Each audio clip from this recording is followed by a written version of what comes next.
नमस्कार, आपका बहुत बहुत स्वागत है एफएनओ जंक्शन में। मैं हूं सृष्टि शर्मा और ये वो खास शो है जहां अगले आधे घंटे सिर्फ और सिर्फ एफएनओ सेगमेंट पे फोकस होगा। ढेर सारी ट्रेडिंग की रणनीतियां भी आपके लिए लेकर आएंगे और इस शो में हम रोज आपके सामने रिपोर्ट कार्ड भी रखते हैं जो हमारे एक्सपर्ट आपको राय देते हैं, कॉल्स देते हैं। कैसी वो कॉल्स पे आपको मुनाफा होता है, ठीक एक ही दिन में आप किस तरीके के रिटर्न्स कमाते हैं, ये पूरी लिस्ट हम आपके सामने और रिपोर्ट कार्ड सीधे सीधे तौर पे रखने की कोशिश करते हैं। तो इस शो में चर्चा करेंगे ढेर सारे स्टॉक्स पे जहां पे अलग अलग तरीके का बिल्डअप देखने को मिल रहा है और हमारे एक्सपर्ट्स को जल्द जोड़ेंगे भी। पर उससे पहले आपको बताते हैं कि कल का रिपोर्ट कार्ड क्या है।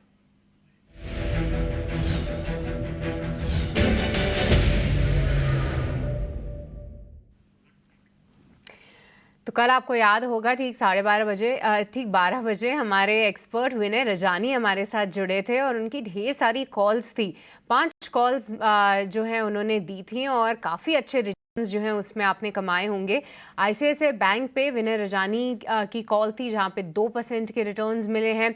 पेज इंडस्ट्रीज में भी इनकी एक कॉल थी, 5% का रिटर्न जो है ठीक एक ही दिन में आते हुए दिखा है। डिक्सन टेक्नोलॉजीज यहाँ पे भी 2% का मुनाफा कमाया होगा आपने अगर इनके कॉल्स पे आपने ट्रेड लिया होगा ठीक उसी समय। और इसके अलावा 2 और काउंटर्स है। ग्रैन्यूल इंडिया, यहाँ पे उन्होंने सेल की रेटिंग दी थी, सेल की राय दी थी, यहाँ पे करीब 2.5% का रिटर्न मिलता हुआ दिखा होगा। और साथ ही कोलगेट, यहाँ पे भी गिरावट की का नजरिया था उनका, सेल की कॉल थी और यहाँ पे भी हमने देखा कि 2.5% के रिटर्न्स जो हैं ठीक एक ही दिन में आपने कमाए होंगे। तो 5 कॉल्स और सभी में देखिए आप तो 2 से 5% के रिटर्न्स ठीक एक ही दिन में आपको आते हुए दिखे हैं। तो ज़बरदस्त रिपोर्ट कार्ड विनय रजानी का। पर तैयार हो जाइए आज के एक्शन के लिए क्योंकि आज हमारे साथ प्रशांत सावंत जुड़ चुके हैं। प्रशांत से समझेंगे वो सारे काउंटर्स जहां पे अलग अलग तरीके का डेटा बिल्डअप हो रहा है। Prashant, very good morning, very good afternoon और बहुत बहुत स्वागत है आपका शो में। एक बार क्विकली आप एक बार ज़रा निफ्टी बैंक और निफ्टी 50 पे राय दे दीजिए क्योंकि ऊपरी स्तरों से थोड़ा सा हल्का ज़रूर हुआ है निफ्टी बैंक, बट अभी फ़िलहाल क्योंकि एक्सपायरी का एक्शन हम आते हुए देख सकते हैं, तो किस तरीके का डेटा बिल्डअप हो रहा है? तो Srishti, good afternoon to the panel और sorry, good afternoon to all the viewers.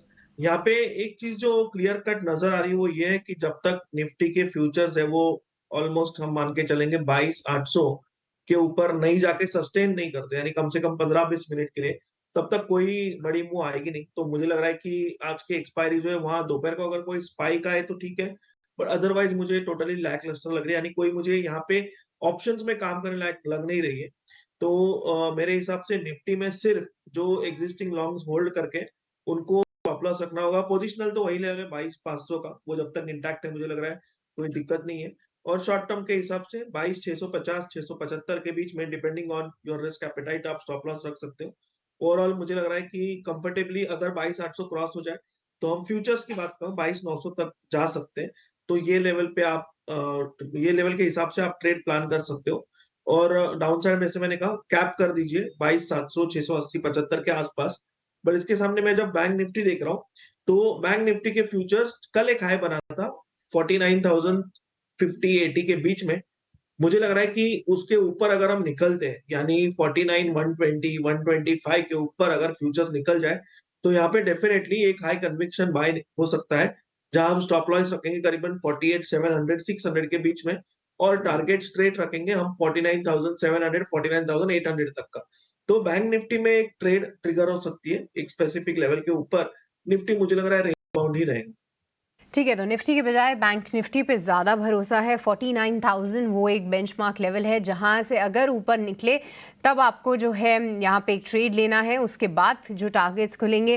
क्योंकि हम लगातार आपको बता रहे थे कि ऐसे ढेर सारे जो एक्सपर्ट्स हैं उनका नज़रिया निफ्टी बैंक पे काफ़ी पॉजिटिव था। कई सारे लोग जो हैं 50,000 के स्तर की वेट कर रहे हैं निफ्टी बैंक पे, तो देखते हैं वो कब आता है। पर अगर 49,000 के ऊपर निकल के निफ्टी बैंक सस्टेन होता है तो दरवाजे खुल जाते हैं 49,700 49,800 के।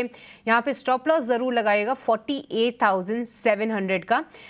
तो ये कुछ लेवल्स हैं जो कि निफ्टी बैंक के लिए सामने निकल कर आ रहे हैं। निफ्टी से ज़्यादा भरोसा निफ्टी बैंक में है। पर चलिए अब आगे बढ़ते हैं और एक एक करके आपके सामने अलग अलग वो सेगमेंट्स रखेंगे जहां पे अलग अलग तरीके का डेटा बिल्डअप हम होते हुए देख पा रहे हैं। सबसे पहले आइए रुक करते हैं वो काउंटर्स का जहां पे ताज़ा खरीदारी हो रही है।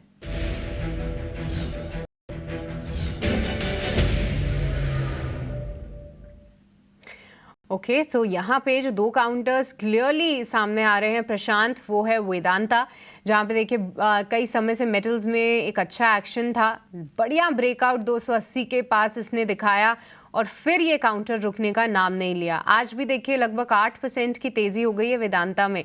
आज भी लॉन्ग बिल्डअप का डेटा सामने आ रहा है प्रशांत, और साथ ही साथ पेट्रोनेट एलएनजी, पूरे ऑयल एंड गैस स्पेस में हलचल है। पेट्रोनेट एलएनजी और वेदांता 6 से 8% के मूव्स दिखा रहे हैं। क्या अभी भी मौके हैं इनमें कोई ट्रेड लेने के? क्या यहाँ पे आप कोई ट्रेड सुझाएंगे? तो सृष्टि, पहली बात तो एक बहुत क्लियर है कि दोनों ही स्टॉक्स अब स्ट्रॉन्ग ब्रेकआउट दिखा के कंप्लीटली बाय ऑन डिप्स के टेक्सचर में आ चुके हैं। यहाँ पोजिशनल रहना होगा, बट इस लेवल पे वेदांता में मैं चेज नहीं करूंगा क्योंकि रिस्क रिवॉर्ड जस्टिफाई नहीं कर रहा है। ऊपर से एक बड़ा गैप अप है, तो मुझे कहीं ना कहीं लग रहा है अगर कूल डाउन हो तो वहां पे एंट्री करना बेहतर होगा। तो फिलहाल इस लेवल पे लॉन्ग जाना मैं अवॉइड करूंगा, बट एक सलाह डेफिनेटली दूंगा, जिनके पास लॉन्ग्स है वो क्लोजली ट्रेल ना करें, इसमें काफी अच्छा पोटेंशियल है। तो आप 350 पे ट्रेडिंग स्टॉप लॉस रख के बने रहे। जहां तक पेट्रोनेट की बात है, तो यहाँ मुझे लग रहा है कि हम डेफिनेटली एक अटेम्प्ट कर सकते हैं। थोड़ा सा इसको कूल डाउन होने दीजिए। अब ये 307 चल रहा है, तो मेरे हिसाब से ये 304 303 के आसपास अगर मिले तो आप एक ट्रेड प्लान कीजिए। स्टॉप लॉस आपका होगा 294, यानी 295 के नीचे। यहाँ से जो टारगेट मैं देख रहा हूँ वो होगा 325 से लेके 330। बट एक चीज मैं डेफिनेटली कहूंगा, इनफैक्ट मैंने काफी बार मॉर्निंग शो में भी कहा है करीबन 230-40 के लेवल से, कि ये मुझे एक पोजिशनल ट्रेड लग रहा है। इसको आप एक पोर्टफोलियो पिक के हिसाब से देखिए, तो इस लेवल से हर लेवल हर डिप में ये बाय करके आप रख सकते हो।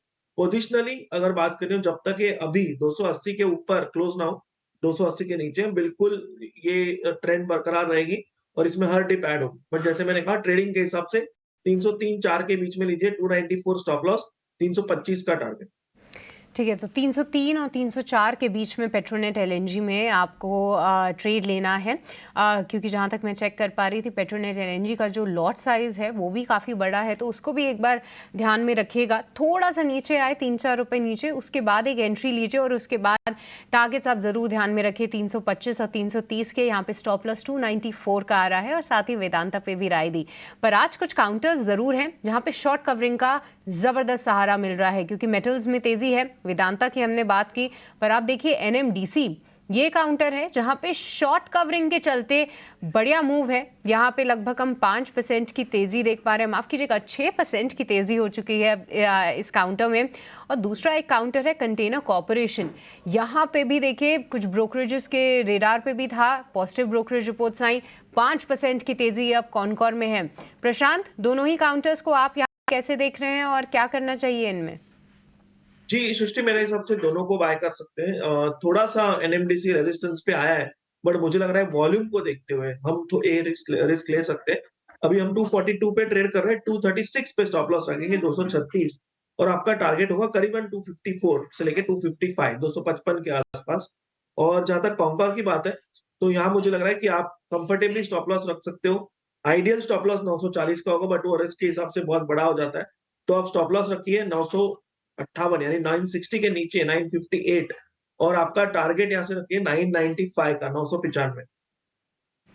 ठीक है, तो एनएमडीसी और कॉनकॉर दोनों पे ही राय दे दी गई है। एनएमडीसी थोड़ा सा रेजिस्टेंस के पास आ रहा है, तो थोड़ा सा इसमें एक लेवल का ही वेट करें और फिर एक एंट्री लें। और कॉनकॉर पे भी प्रशांत ने अपने टारगेट्स और स्टॉप लॉस से चल आगे बढ़ते हैं और आपके सामने काउंटर्स रखेंगे जहां पे ताज़ा मंदी हो रही है, क्योंकि मार्केट में दोनों ही तरह के हमें मूव्स देखने को मिल रहे हैं और थोड़ी ऊपरी स्तरों पे वॉल्टिलिटी भी है। तो सामने रखेंगे वो काउंटर्स जहां पे अभी फ़िलहाल फ्रेश शॉट्स बनते हुए हम देख पा रहे हैं।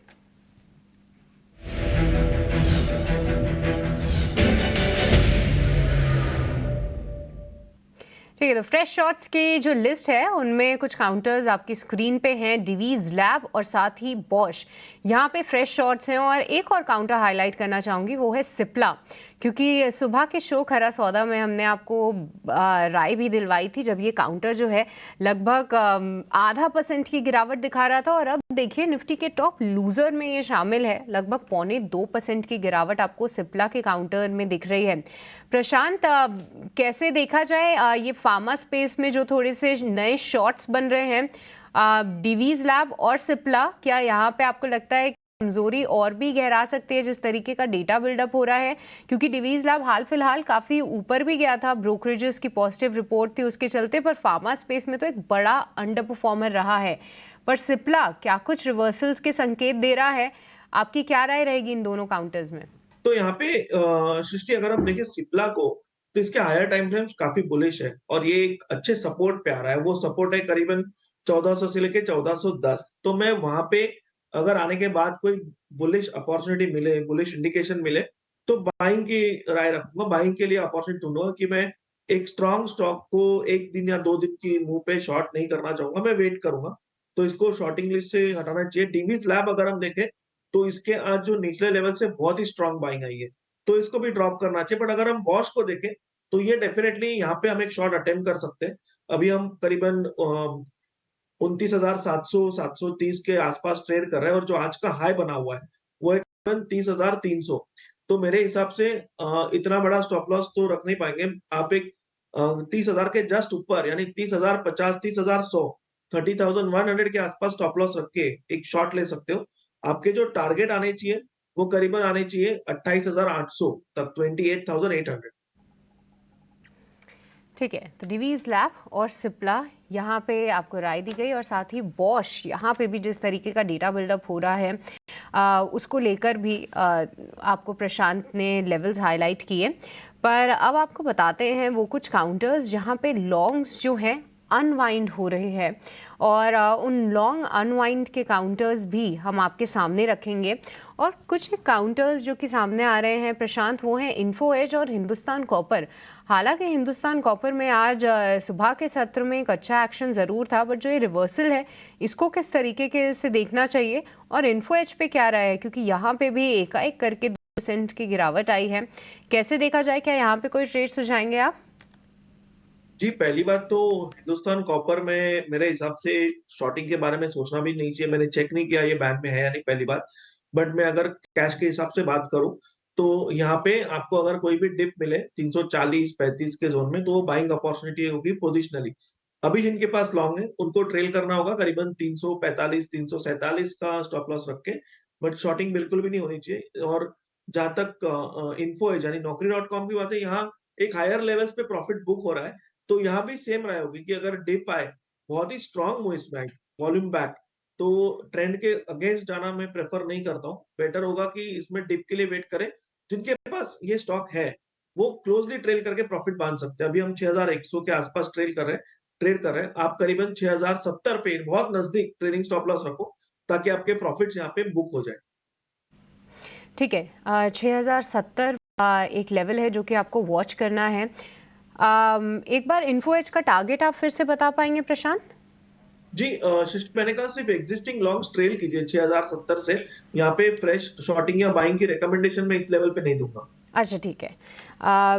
इन्फो एज पे फ्रेश शॉट्स की सलाह फिलहाल नहीं आ रही है, पर प्रशांत आपने काफ़ी अच्छा हाईलाइट किया। हिंदुस्तान कॉपर फिलहाल जो है वो 0.8% की गिरावट ज़रूर दिखा रहा है, पर ये आज बैन में है, कल ही ऐड हुआ है बैन लिस्ट में, तो उसको लेकर जो है यहाँ पे तो कोई ट्रेड बनता ही नहीं है। तो इसके अलावा प्रशांत हम देख पा रहे हैं कि ICICI लोम्बार्ड, क्या यहाँ पे कोई शॉर्ट की अपॉर्चुनिटीज़ हैं? क्योंकि कुछ एक तो खबरें भी आई थी, कुछ ज़्यादा मूव इसमें दिखा नहीं, लॉन्ग्स अनवाइंड हो रहे हैं।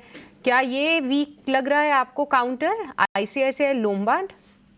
जी सृष्टि, यहाँ पे एक रेंज के ऊपरी लेवल पे रेजिस्टेंस आया हुआ है, तो आप रेंज प्ले कर सकते हो। यहाँ बिल्कुल आप एक शॉर्ट कर सकते हो। अभी हम करीबन 1695 1690 के आसपास ट्रेड कर रहे हैं। 1720 1720 आप स्टॉप लॉस रख के यहाँ शॉर्ट जा सकते हो। थोड़ा ऊपर रखें क्योंकि आज का हाई 1720 है, 1722 के आसपास। और यहाँ से आप रेंज की निचली लेवल जो है यानी करीबन 1630 1635 ये टारगेट स्ट्रेट रख सकते हो। तो ये एक डिसेंट शॉर्ट हो सकता है। है।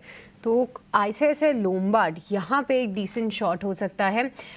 ये सलाह आती हुई प्रशांत की तरफ से। पर प्रशांत, देखिए, एक तरफ तो मेटल्स की तेज़ी की बात कर रहे हैं, पर दूसरी साइड ऑटोज़, हालांकि वॉल्यूम्स बहुत अच्छे से बढ़ रहे हैं। एक फंडामेंटल फैक्टर अगर मैं बोलूँ कि मेटल्स की तेज़ी ऑटोज़ के लिए नेगेटिव तो ज़रूर होती है, क्योंकि आपकी गाड़ियाँ मेटल से ही बनती हैं। और थोड़ा इस न्यूज़ फ्लो पे आज देखिए, प्रॉफिट बुकिंग कहें या न्यूज़ फ्लो का सेंटिमेंटल इम्पैक्ट कहें, कुछ ऑटो काउंटर्स रिवर्सल ज़रूर दिखा रहे हैं प्रशांत, जैसे कि मारुति सुजुकी, हीरो मोटोकॉर्प एक थोड़ा अंडर परफॉर्म करता हुआ दिखा है। कोई स्टॉक जो कि आप हाईलाइट करना चाहेंगे ऑटो स्पेस से, जहाँ पे कुछ अपॉर्चुनिटीज़ बने, एक माइल्ड डिप की, कोई फ्रेश शॉर्ट्स की? जी, शॉर्ट नहीं सृष्टि, एक चीज़ की हमें ध्यान रखनी होगी, हमें एक अभी एक न्यू इमोशनल नंबर 23,000 के करीब निफ्टी जा रहा है, तो सेक्टोरल चर्निंग होगी, कभी मेटल्स चलेंगे, कभी फार्मा। सबसे जो लैगार्ड है और एक सेक्टर जहाँ सबकी निगाह है वो होगा आईटी। यहाँ अगर पिकअप हो जाए तो शायद नेक्स्ट लेवल बहुत जल्द आ सकता है, बट ये अंडर परफॉर्म कर रहा है। मेरे हिसाब से अगर हम देखें मारुति या टाटा मोटर्स या आयशर जैसे स्टॉक्स, तो यहाँ आपको बाइंग की अपॉर्चुनिटी ढूँढनी चाहिए, टीवीएस मोटर, ना कि शॉर्टिंग करनी चाहिए। इनफैक्ट अगर हम इस लेवल पे देखें तो मुझे लग रहा है एस्कॉर्ट्स में एक अच्छी बाइंग अपॉर्चुनिटी है, 3050 पे ट्रेड कर रहा है और आप पोजिशनली इसको 2990 2990 यानी 3000 के नीचे स्टॉप लॉस रख के बाय कर सकते हो। आपका टारगेट यहाँ से इजीली 3150 3170 तक जा सकता है। ठीक है।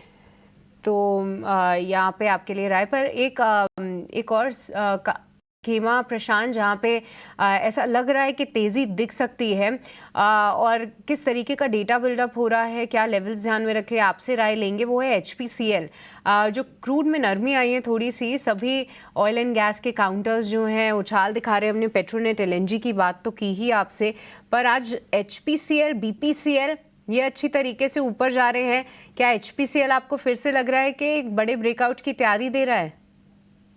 जी सृष्टि, मुझे लग रहा है कि अच्छे सपोर्ट से बाउंस किया है, जो ऑलरेडी स्ट्रेंथ दिखा रहा है, क्योंकि इसके हायर टाइम फ्रेम बुलिश थे और अभी हम 20 दिनों के एवरेज के ऊपर ट्रेड कर रहे हैं। तो बिल्कुल यहाँ पे आप 470 के नीचे 469 468 स्टॉप लॉस रख के बाय कर सकते हो। आपको यहाँ से पहला टारगेट रखना होगा 500 का, 500। ठीक है, 500 के टारगेट्स के लिए आप ध्यान रखिए एचपीसीएल पे। यहाँ पे एक जो रीबाउंड आया है उसमें आप पार्टिसिपेट ज़रूर कर सकते हैं। एचपीसीएल मौजूदा स्तर से लगभग 20 रुपए ऊपर, यहाँ के आप टारगेट्स ध्यान में रखिए। पर प्रशांत, जाते जाते एक और काउंटर जो थोड़ा सा आज रिवर्सल दिखाया है, हालांकि यहाँ पे एक ब्रोकरेज नोट भी आया था, उसका भी एक इम्पैक्ट हम कहेंगे, वो है इंडस टावर्स, क्योंकि 240 के बाद जो है इसने एक तरफा रैली दिखाई है इस काउंटर ने। कैसे देख रहे हैं आप इसको चार्ट्स पे? क्या इस रिवर्सल में थोड़ा पार्टिसिपेट करें? क्या लगता है ऊपरी स्तर से थोड़ा हल्का होगा ये काउंटर? जी, मेरे हिसाब से सिर्फ आपको ट्रेल करके प्रॉफिट एक्जिस्टिंग लॉन्ग्स में बुक करना होगा। अगर 320 21 पे चल रहा है, 318 पे ट्रेलिंग स्टॉप लॉस रखो, एकदम नियर 1% नीचे। अगर ये वहाँ पे आए, आपके profits almost near to the top book हो जाएँगे और इसको कूल डाउन होने के लिए वेट कीजिए नेक्स्ट एंट्री के लिए। बिल्कुल, इंडस टावर्स, क्योंकि यहाँ पे एक तरफा रैली दिखी है, बेहतरीन डेटा बिल्डअप आया था और कुछ बड़े इन्वेस्टर्स के भी नाम सामने आ रहे थे जिन्होंने इसमें एंट्री ली है, तो उसके चलते जो है इंडस टावर्स, यहाँ पे कोई भी शॉर्ट करने की सलाह नहीं है। जो भी आपको रिवर्सल दिख रहा है उसमें आप पार्टिसिपेट ना करें, ये क्लियर आती हुई प्रशांत की तरफ से। पर जाते जाते प्रशांत, अब आपसे समझना चाहेंगे, बताइए आपके स्टॉक्स कौन से हैं रेडार पे, और कहाँ पे हमारे दर्शक ट्रेड ले सकते हैं? तो सृष्टि, 2 स्टॉक्स मेरे रडार पे हैं। फर्स्ट होगा एबीबी, यहाँ पे पोजिशनली ये काफ़ी स्ट्रॉन्ग रहा है, एक अच्छी डिप आई थी। तो यहाँ 6500 का स्टॉप लॉस रख के हम बाय कर सकते हैं और टारगेट रखेंगे 6775 6775 का। नेक्स्ट पिक होगी जीएनएफसी। ओवरऑल फर्टिलाइजर सेक्टर काफ़ी अच्छा लग रहा है। तो यहाँ पे मेरे हिसाब से आप 695 स्पॉट क्लोजिंग बेसिस का स्टॉप लॉस लगा के बाय कर सकते हो। टारगेट रखेंगे 600 सॉरी अ जी, माफ़ कीजिए सृष्टि, इनफैक्ट ये मेरे टारगेट पे पहुँच चुका है। तो मैं सुबह से ट्रैक कर रहा था। मुझे लग रहा है अभी इसमें नेक्स्ट जो स्टॉप लॉस आपका होगा, वो 704 का होगा, 704, और यहाँ से आप टारगेट रख सकते हो 735 का, 735। तो जीएनएफसी में एक स्ट्रॉन्ग मूव आई है। आप 704 पे स्टॉप लॉस रख के 730 का टारगेट रख सकते हैं और नेक्स्ट पिक जैसे मैंने कहा एबीबी होगा। प्रशांत, क्योंकि हमारे शो के दौरान ही जितने फर्टिलाइजर्स, केमिकल्स या स्पेशलिटी केमिकल्स के काउंटर्स हैं उनमें एकाएक करके स्पर्ट आया है।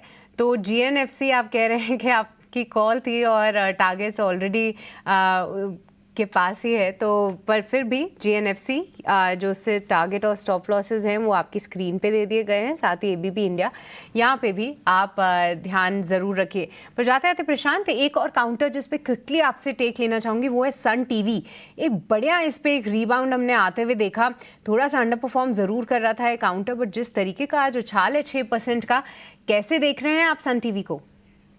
तो सृष्टि, मैं क्लियर राय दूंगा, मैं इस स्टॉक को ट्रैक नहीं करता क्योंकि इसमें टाइम एफर्ट आप जो डालोगे उसके सामने आपको स्पेशली एफएनओ में या पोजिशनली भी कुछ भी रिटर्न नहीं मिलेंगे। तो मेरे हिसाब से मैं इसको टोटली अवॉइड करता हूँ। मेरी सलाह भी होगी, कोई इसको ट्रेड कर रहा हो अगर, तो मेरे हिसाब से आप एक स्टॉप लॉस रखिए, ट्रेलिंग स्टॉप लॉस अगर लॉन्ग हो तो 618 617 के आसपास, और अगर यहाँ से जो रेजिस्टेंस है 635 का, वहां से अगर रिवर्सल आए तो बुक कर लीजिए। बट मैं पर्सनली स्टॉक को ट्रैक नहीं करता हूँ।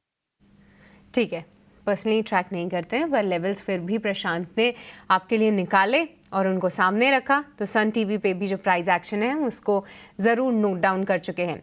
बहुत बहुत शुक्रिया प्रशांत आज जुड़ने के लिए और एफएनओ जंक्शन में ढेर सारी ट्रेडिंग की कॉल्स, रणनीति, स्ट्रैटेजीज हमारे दर्शकों के लिए लाने के लिए बहुत बहुत शुक्रिया आपका। पर चलिए दर्शक, इसी के साथ इस शो को यहीं पे समाप्त करने का भी वक्त हो चला है।